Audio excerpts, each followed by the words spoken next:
Hi there, my name is Tom Bell, and welcome to my 5 Minute Friday video cast on it's the 13th, Friday the 13th of June 2025. So, I'm an author, I'm a consultant, I'm an educator, I'm a speaker, I'm a trainer, and I'm a student in every sense of the word. A full-time PhD student, and actually, I've always thought of myself as a student in as much as that every day is a skill day. It's an overworked phrase, but it remains true.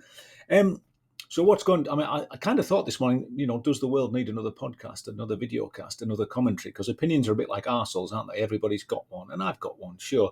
So I thought, well, if everybody else is doing it, I'll carry on doing mine because I think I've got something useful to say. Some of you may have seen a clip on YouTube called "Are We the Bad Guys?" Right, and it's about two guys who are two famous British actors dressed up in Nazi uniforms, preparing to storm the Russian positions. And they're asking each other, are we the baddies in all this? Because I think what's interesting at the moment is that the facade is slipping. That's how it feels to me. That we're now reaching a point where we might have to, in the Western world, and certainly in this country, Britain especially, really look in the mirror and say, we're not on the right side of history here.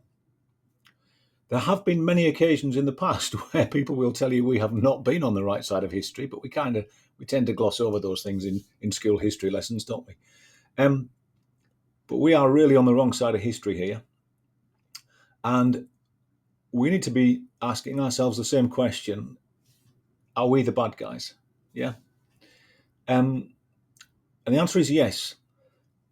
And I found it absolutely fascinating that Greta Thunberg, a young lady with a strong moral compass, has essentially shamed most of the Western world. And she's certainly shamed the governments of the Western world and those people in positions of authority, pretty powerless and impotent people, the United Nations for one.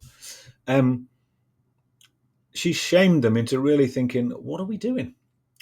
And interestingly, she shamed, I think, them into looking perhaps at their bank balances and thinking, the public that fund us probably deserve more from us than we're giving them. I found recently, by the way, it's funny little story for you. So I actually tried to send a letter to the United Nations in this country. Couldn't find a correspondence address for them. That's despite the fact, by the way, that we pay a fortune towards them. And then when I tried to get in touch with my representative, my MP, they just pointed me at this body in England that doesn't actually have anything to do with the United Nations. So we're paying for something and we're looking to something for action that we aren't able to contact or get in touch with directly. That seems to me a little bit undemocratic, and that's me being super polite. But we're no longer on the side of the angels, and if anything good comes out of this whole fucking Middle East fiasco, disaster, tragedy, genocide, it's all those things and more, isn't it? It's that we're not on the side of the angels in this. And I've said it before and I'll say it again, we as individuals, there's a lovely phrase that came out of the Nuremberg trials. Ironic, isn't it? Nuremberg, Nazis, yeah. We've now got the state of Israel and the government of Israel behaving in pretty much a way I think that Hitler would be proud of. And what came out of that trial is that I think it was, I can't remember the name of the judge, Robert Jackson, I think it might have been, and he said it's not the function of the government to keep citizens from falling into error. It's the function of citizens to keep their governments from falling into error. It's our function. It's you and I. It's us putting pressure on people. It's us writing letters to people. And actually now we're seeing that even writing letters, even trying to hold people to account for things is simply not working. And that's why I say it was so both incredibly heartening and mildly depressing to see what Greta Thunberg did in terms of actually, right, let's get on a boat, let's go, let's do this thing. And I see now that there is a global march for Gaza occurring, which I believe is originating in Tunisia. We're starting to recognize our impotence, aren't we? We're starting to recognize our powerlessness, and maybe that's a useful step in us realizing that something needs to change. Democracy is not working. I've said it before, and now I'm saying it again. The system is broken, clearly broken. Our elected officials are supposed to act on not on our wishes, but on our behalf. And Nobody wants us just to stand back. Nobody wants us to keep training the Israeli military, to keep sending them parts for weapons and weapons systems when they are doing what they are doing. Anyone with half an eye on history can see that the state of Israel is just a client state for the West, largely the USA, but mainly, it's a client state for the West and the West's interests in that part of the world.